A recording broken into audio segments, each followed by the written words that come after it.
कैसे हैं आप लोग? उम्मीद है सब लोग बढ़िया होंगे। ठीक, आप सभी का हमारे channel GS by Anoop sir पर बहुत बहुत स्वागत है। ठीक है, वीडियो को स्टार्ट करने से पहले आपसे थोड़ी सी रिक्वेस्ट है कि आप लोग चैनल को लाइक, सब्सक्राइब, शेयर जितना ज़्यादा हो सकता है उतना ज़्यादा करें, क्योंकि हम लोग चैनल पे आप ही लोगों के लिए आए हैं। ठीक है, और आप लोगों का सपोर्ट रहेगा तो सब कुछ बहुत अच्छे से चलता रहेगा। ठीक है, स्टार्ट करते हैं। पिछली क्लास में हम लोगों ने देखा कि हम लोग इतिहास पढ़ रहे थे, और इतिहास के बारे में टू द पॉइंट में हम लोगों ने देखा सिंधु घाटी की सभ्यता, इंडस सिविलाइजेशन, इतनी बात हम लोगों ने देखी थी। आज हम लोग बात करेंगे सिंधु घाटी सभ्यता में खोजे गए प्रमुख स्थल। एग्जाम में कोई भी एग्जाम होता है जहाँ पे हिस्ट्री, इतिहास रहता है, और इतिहास में जहाँ से प्राचीन इतिहास के प्रश्न बनते हैं, तो हमेशा आपसे पूछ लिया जाता है कि भाई इतनी बड़ी सभ्यता जो पूरे विश्व में दिखाई पड़ती है, हमें सिंधु घाटी की सभ्यता इतनी फेमस है, इतना ज़्यादा इसका वर्णन किया गया है अपने नगर नियोजन के लिए, ठीक है, अपनी शहरी सभ्यता के लिए, अपनी उन्नत दशा के लिए। तो बात ये हो जाती है कि भी सिंधु घाटी सभ्यता के बारे में जो इतनी बात हुई है, तो कुछ स्थान ऐसे भी रहे होंगे जो अपने आप में प्रमुख रहे होंगे। तो आज हम लोग बात करेंगे कि सिंधु घाटी सभ्यता के बारे में खोजे गए प्रमुख स्थल के बारे में। ठीक है, चलिए स्टार्ट करते हैं सीधे से। तो पहला हमारा स्थान यहाँ पे क्या है? हड़प्पा। हड़प्पा को हम लोग पढ़ने से पहले देख लेते हैं कि हड़प्पा इसलिए फेमस है क्योंकि हमने पिछले लेक्चर में बताया कि हड़प्पा सभ्यता या सिंधु घाटी की सभ्यता हड़प्पा सभ्यता के नाम से जानी जाती है, क्योंकि सिंधु घाटी की सभ्यता में खोजा गया पहला स्थान ही क्या था? हड़प्पा था। ठीक है, तो हड़प्पा सभ्यता के बारे में जब हम पढ़ रहे हैं, हड़प्पा के बारे में पढ़ रहे हैं, तो जानना अति आवश्यक हो जाता है कि हड़प्पा जब इतना अच्छा स्थान है, पहला स्थान है, तो इसकी खोज किसने कर दी। तो खोज के बारे में हम यहाँ पे देखते हैं कि खोज किसने की। तो हमारे वहाँ एक व्यक्ति हुए हैं, उनका नाम है दयाराम सहानी। तो दयाराम सहानी साहब ने हड़प्पा जैसे स्थान की खोज करी, और ये खोज कब कर दी?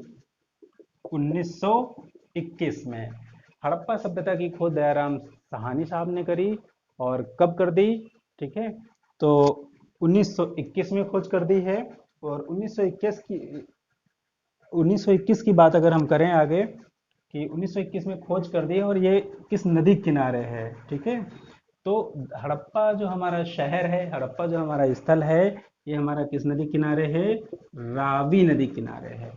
और अगर हम वर्तमान स्थान की बात कर लें कि वर्तमान में अगर हमें किसी को जाना हो कि भाई चलिए ठीक है, खोजा आप लोगों ने, पता करा आप लोगों ने, और हमारी मन की इच्छा ये हो रही कि हमें ये भी पता हो कि अब अगर हम जानना चाहें कि अब ये कहाँ पर पड़ता है, तो आप सीधा सा बता देंगे वर्तमान स्थान।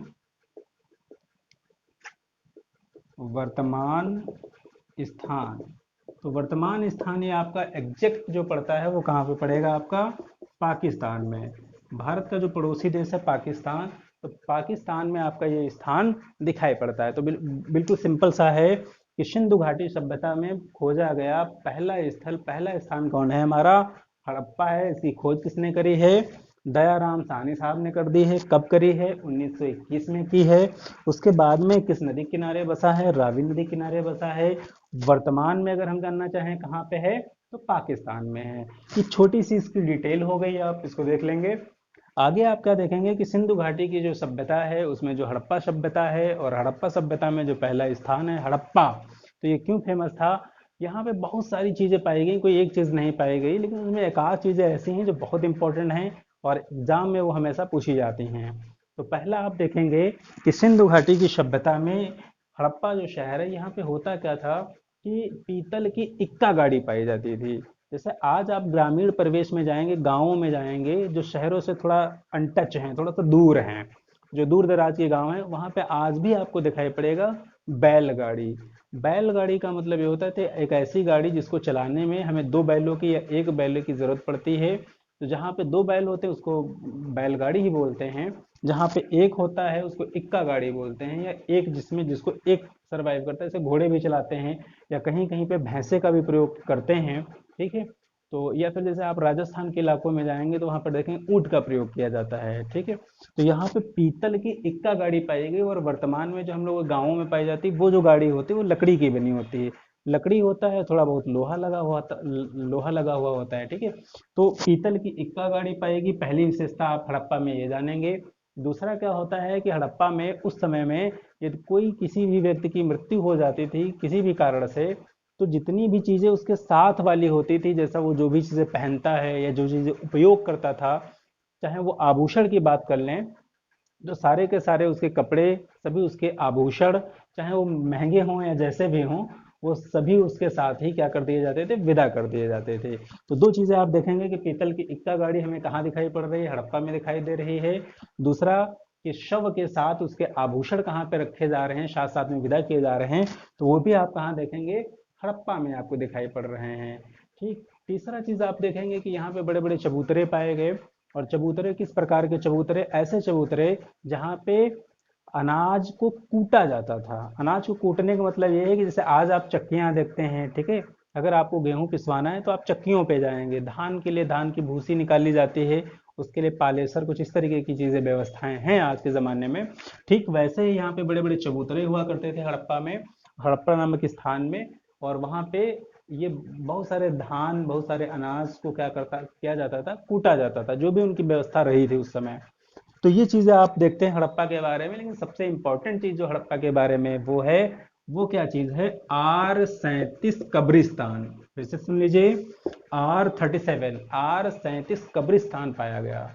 ये मोस्ट इंपॉर्टेंट है, बहुत ज्यादा इंपॉर्टेंट है, आप इसको बहुत अच्छे से देख लीजिए कि R37 कब्रिस्तान पूरी सिंधु घाटी सभ्यता में किस स्थल पे दिखाई पड़ती है। तो आपका आंसर क्या रहेगा, हड़प्पा। दो चीजें और आपको याद रखनी है कि इनकी खोज किसने की थी, दयाराम साहनी साहब ने करी थी। कब करी थी, 1921 में। और इससे भी ज्यादा इंपॉर्टेंट है कि ये किस नदी किनारे है, तो रावी नदी किनारे है। याद करने के लिए आप हरि याद कर सकते हैं कि हरि का सुमिरन सब करते हैं हर तरीके से, तो हरि भी आप याद कर सकते हैं, हरि। हा का मतलब हड़प्पा, और रा का मतलब रावी नदी, ठीक है, आप ऐसे भी याद कर सकते हैं इसको। ठीक है, तो पहला स्थान हमारा हो गया। आगे बढ़ते हैं, हम लोग आगे देखते हैं। हड़प्पा के बाद में जो दूसरा मोस्ट इंपॉर्टेंट जो आपका खोजा गया स्थल, उसका नाम हमारा क्या है, मोहनजोदड़ो। ठीक है, मोहनजोदड़ो, ठीक है। इसी मोहनजोदड़ो के बारे में अभी एक लेटेस्ट मूवी अभी आई थी, कुछ समय हो गया है, तो ऋतिक रोशन साहब ने इसके ऊपर एक मूवी बनाई है मोहनजोदड़ो के बारे में। और उसमें बहुत भली भांत और अच्छी तरीके से वो लोग दिखाते हैं कि हड़प्पा सभ्यता जो डिस्ट्रॉय हुई थी, जो पूरी पूरी की समाप्त हो गई थी, कि सिंधु घाटी सभ्यता का कैसे ध्वंस हुआ। तो क्या हो जाता है कि बहुत एक बाढ़ आ जाती है, और बाढ़ के माध्यम से ये लोग अपने आप को बचा नहीं पाते हैं, पूरा समाज, पूरा पशु, पूरी उनकी वन संपत्तियां सब उसी में क्या हो जाती हैं, नष्ट हो जाती हैं। तो ऋतिक रोशन साहब इस पे एक मूवी लेकर के आए थे, अच्छा दिखाया उन लोगों ने कि किस प्रकार से वहाँ का व्यापार था, व्यापार करने के लिए लोग जाते भी हैं। तो मोहनजोदड़ो के बारे में हम लोग समझेंगे कि इसकी खोज, सबसे पहले बात हम करेंगे इसकी खोज किसने की। तो हमारे वहाँ एक व्यक्ति हुए, राखल दास, राखल दास बनर्जी साहब, ठीक है। तो हमारे वहाँ रखाल दास बनर्जी साहब हुए। इन्होंने खोज किसकी कर दी, हाँ, मोहनजोदड़ो की। और कब कर दी, ये भी आप याद रखेंगे। मोहनजोदड़ो की खोज कब हुई, 1922 में, मतलब एक साल तुरंत बाद। 1921 में हड़प्पा, और 1922 में आप क्या देखेंगे, मोहनजोदड़ो, ठीक है। 1922 में कर दी। और ये किस नदी किनारे बसा हुआ है, तो आप जानते हैं भारत और पाकिस्तान में हमेशा विवाद बना रहता है सिंधु नदी को लेकर के। यानी पाकिस्तान का जो विवाद जब भी होता है, तो बात होती है कि सिंधु नदी का जो जल है, यदि उसको रोक दिया जाए तो पूरी तरीके से पाकिस्तान का जितना भी व्यापार है, यानी कृषि से संबंधित व्यापार है, वो सारा का सारा प्रभावित हो जाएगा। तो सिंपल सा आंसर आप ऐसे याद रखोगे कि सिंधु नदी को अगर रोक दें तो वहां व्यापार ठप हो जाएगा, दिक्कत में आ जाएगा पाकिस्तान। तो ठीक वैसे ही यहाँ पे नदी आपकी कौन सी हो जाएगी, सिंधु नदी। अब बहुत अच्छे से इसको याद रखेंगे, सिंधु नदी। अब जब पाकिस्तान की बात हम दो बार कर चुके हैं, तो बिल्कुल सिंपल सा है कि इनका वर्तमान क्षेत्र या वर्तमान स्थान कहाँ रहा होगा, तो ये कहाँ पे, पाकिस्तान में, ठीक है। क्योंकि जब विभाजन हुआ या उसके बाद में जो सीमा रेखा बनाई गई या स्थल को डिवाइड किया, तो बहुत सारी चीजें ऐसी थी कि यहाँ की चीज़ें वहाँ, वहाँ की चीज़ें यहाँ, ठीक है। वो चलो हम लोग अगले चैप्टर में पढ़ेंगे। तो आपने देखा मोहनजोदड़ो के बारे में ये बेसिक नॉलेज। आगे हम लोग देखेंगे भाई मोहनजोदड़ो इतना फेमस क्यों हुआ, जैसे हड़प्पा R37 कब्रिस्तान के लिए, इक्का गाड़ी के लिए, ठीक है, ये सारी चीज़ें। तो यहाँ आप देखेंगे कि आज के ज़माने में भी जैसे जो बड़े बड़े घर होते हैं, ठीक है, तो उन घरों में क्या होते हैं, लोग अपनी सुविधा और सुख के लिए नहाने का एक स्थान बना लेते हैं और उसी में वो नहाते हैं, ठीक, बाथिंग प्लेस बना लेते हैं। तो ठीक ऐसे ही जब हम मोहनजोदड़ो की बात कर रहे हैं तो यहाँ पे सबसे बड़ा एक विशाल स्नानागार पाया गया। ये बार बार एग्जाम में पूछा जाता है कि पूरे सिंधु घाटी सभ्यता में एक विशाल स्नानागार कहाँ पे दिखाई पड़ता है, तो आप तुरंत बता देंगे कि विशाल, ये देख लिया आपने कि एक विशाल स्नानागार, स्नानागार कि विशाल स्नानागार हमें कहाँ दिखाई पड़ता है, तो मोहनजोदड़ो में। स्नानागार का मतलब सिर्फ स्नाना नहीं, कई कई स्नानागार ऐसे भी वहां पे बनाए गए जहाँ पे पशुओं को सुव्यवस्थित तौर पे स्नान भी कराया जा सकता था और उनके पानी की व्यवस्था भी की जा सकती थी।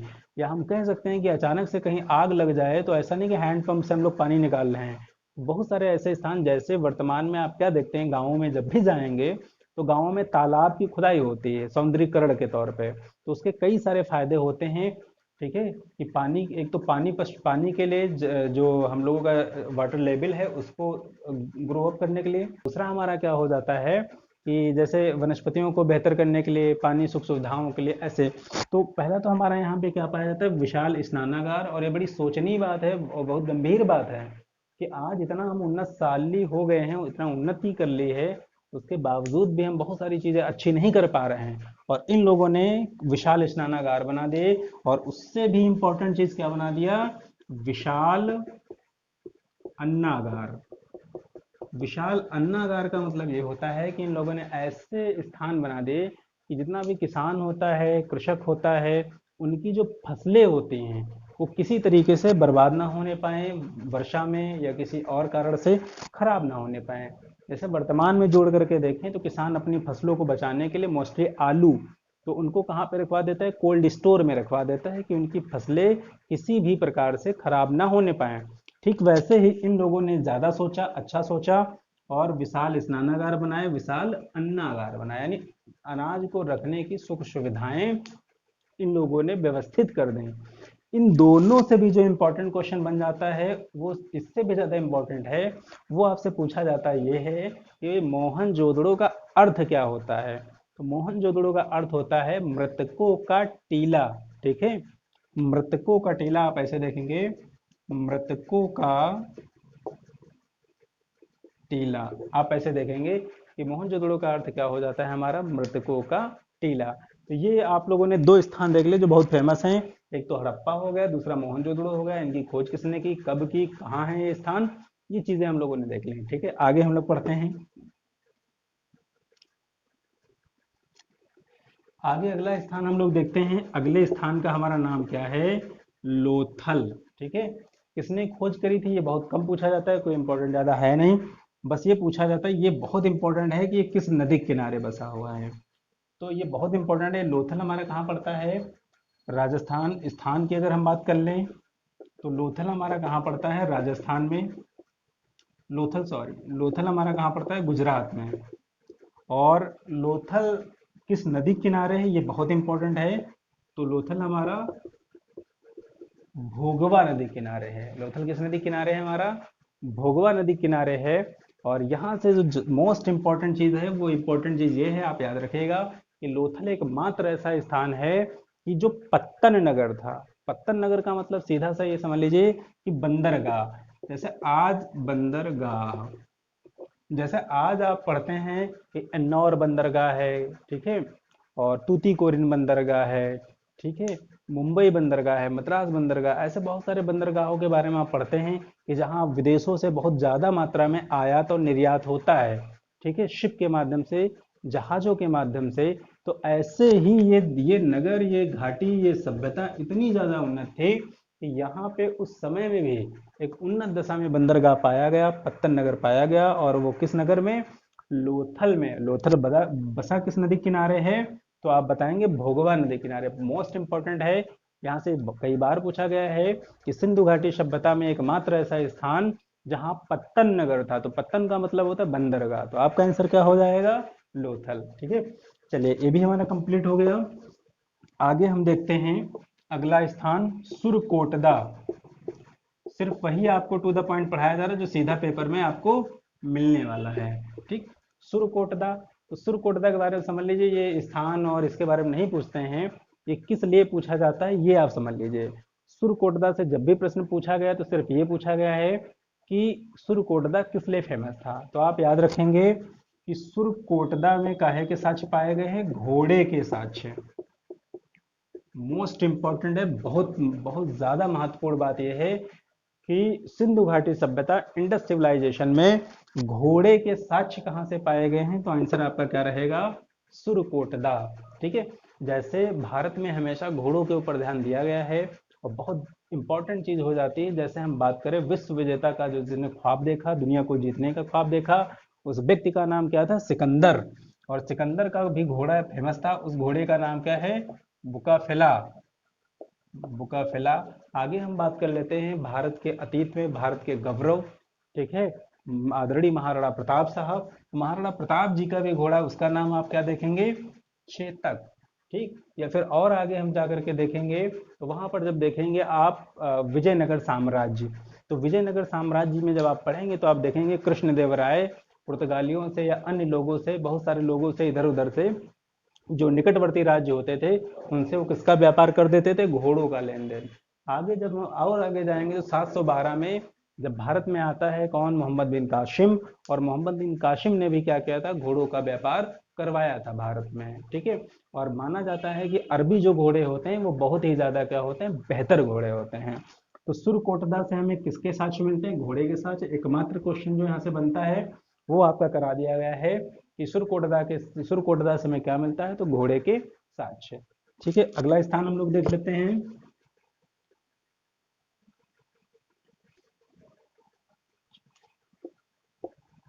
अगला हमारा है चिन्हुदड़ो। चिन्हुदड़ो कह लें या चनहुदड़ो कह लें, ठीक है, सिंपल है, चिन्हुदड़ो। ठीक है, तो चिन्हुदड़ो हमारा क्या होता है, बहुत ही फेमस स्थान है, और ये फेमस इसलिए है कि जितने भी सौंदर्य प्रसाधन हैं, सौंदर्य प्रसाधन जितनी भी चीजें होती हैं वो सारी की सारी कहाँ पे पाई जाती हैं, चनहुदड़ो में। जैसे काजल हो गया, ठीक है, जैसे काजल हो गया, याद रखिएगा आप, काजल हो गया, कंघी हो गया, पाउडर हो गया, लिपस्टिक हो गया, ऐसी सारी चीजें, मतलब हम कह सकते हैं कि सौंदर्य प्रसाधन का जितनी भी चीजें पाई गई वो कहाँ से पाई गई, हमारी चनहुदड़ो से। ठीक है, चलिए आगे देखते हैं हम लोग अगला स्थान, ये बहुत इंपॉर्टेंट था ये भी। ठीक है, अगला स्थान हम लोग देख लेते हैं, तो अगला हमारा होता है कालीबंगा। ठीक है, कालीबंगा।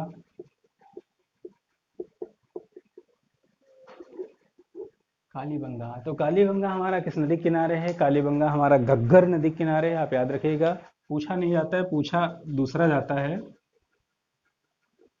कालीबंगा हमारा घग्गर नदी किनारे है। तो मोस्ट इंपॉर्टेंट चीजें यहाँ से बनती हैं कि कालीबंगा का अर्थ क्या होता है, जैसे मोहनजोदड़ो का अर्थ होता है मृतकों का टीला, ठीक वैसे ही कालीबंगा का अर्थ क्या होता है, तो कालीबंगा का अर्थ होता है काली चूड़ियाँ। ठीक है, काली चूड़ियाँ, तो आप याद रखेंगे कि कल इसका अर्थ क्या होता है, हमारा काली चूड़ियाँ होता है।